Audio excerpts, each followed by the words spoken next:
My wife drained our son's college fund and ran off with her boyfriend. After the money finish, her boyfriend dumped her and now want my help a place to stay. Hello, Reddit I+ here. I never thought my life would turn into one of those soap opera plots.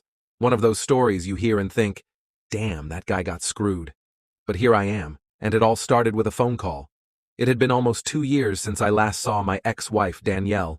2 years since she drained our son's college fund, packed her bags, and took off with her soulmate, a man I didn't even know existed, until she was already out the door. She left behind nothing but a note on the kitchen counter that read, "I deserve happiness too," as if happiness was something you could buy with stolen money. Our son, Jake, was 17 at the time. He came home from school expecting his mom to be there, expecting his college savings to be intact. Instead, he got the same shock I did.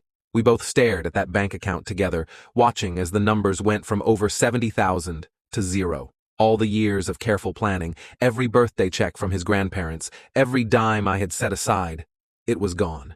Jake didn't say much. He just walked out to the garage, grabbed a wrench, and started working on his old beat-up Mustang. I knew what he was doing, trying to fix something since his mother had broken everything else.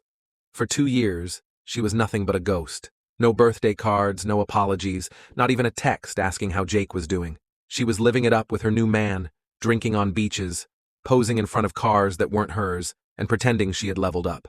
Meanwhile, I was working extra shifts, trying to help Jake apply for scholarships he wouldn't have needed if she hadn't gutted his future.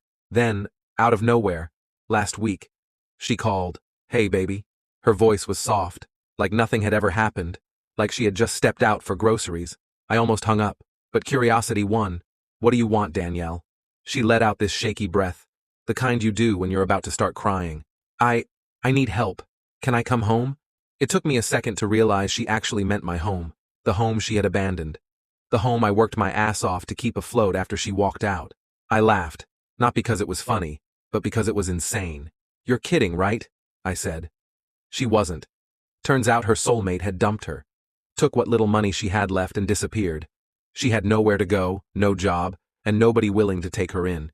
She had burned every bridge on the way out, and now she wanted me to build her a new one. "I'm sorry," she kept saying. "I made a mistake." "A mistake?" I repeated. "You stole from your own son. You left us behind like we were nothing.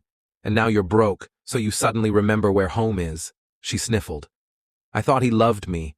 I thought we were gonna—" I cut her off. "I don't give a damn what you thought, Danielle. You left. That was your choice."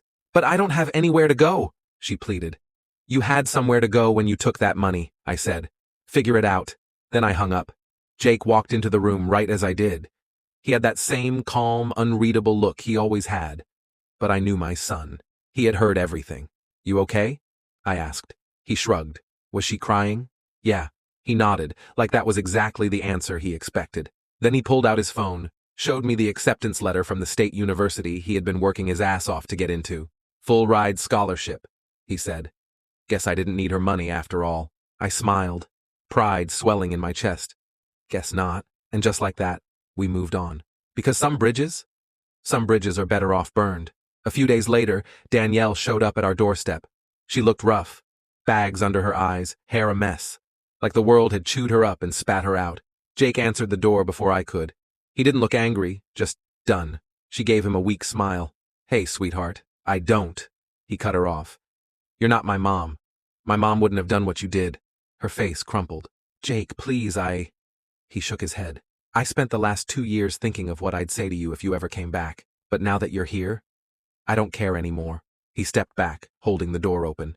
"You can leave now." She stood there, waiting for something. Maybe for me to step in, maybe for Jake to crack, but he didn't.